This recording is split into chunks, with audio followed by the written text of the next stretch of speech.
நற்செய்தி வாசகம். அப்பங்களை பகிர்ந்தளித்தார். மக்களுக்கு வேண்டியது மட்டும் கிடைத்தது. யோவான் எழுதிய தூய நற்செய்தியிலிருந்து வாசகம். அதிகாரம் 6 இறைவசனங்கள் 1 முதல் 15.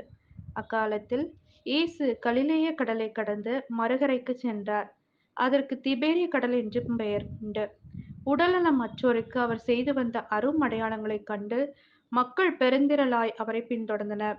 இயேசு மலை மேல் ஏறி தம் சீடர்களோடு அமர்ந்தார். யூதருடைய பாஸ்கா விழா அண்மையில் நிகழவிருந்தது. இயேசு நிமிர்ந்து பார்த்து மக்கள் பெருந்திரளாய் அவரிடம் வருவதைக் கண்டு, இவர்கள் உண்பதற்கு நாம் எங்கிருந்து அப்பம் வாங்கலாம் என்று பிலிப்பிடம் கேட்டார்.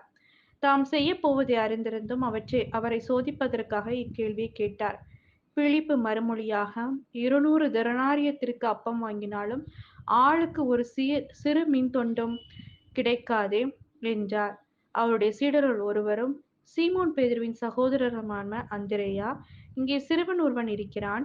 அவனிடம் 5 வாற்கோதுமை அப்பங்களும் 2 மீன்களும் உள்ளன.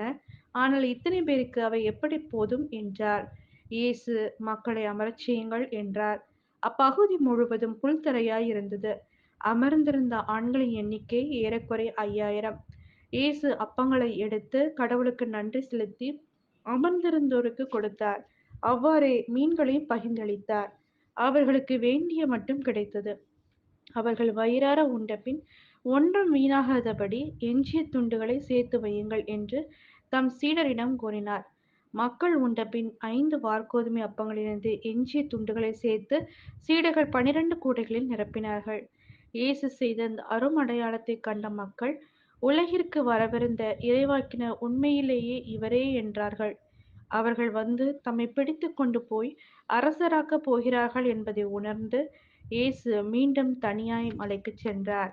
இது கிறிஸ்துவின் நற்செய்தி. கிறிஸ்துவே உமக்கு புகழ்.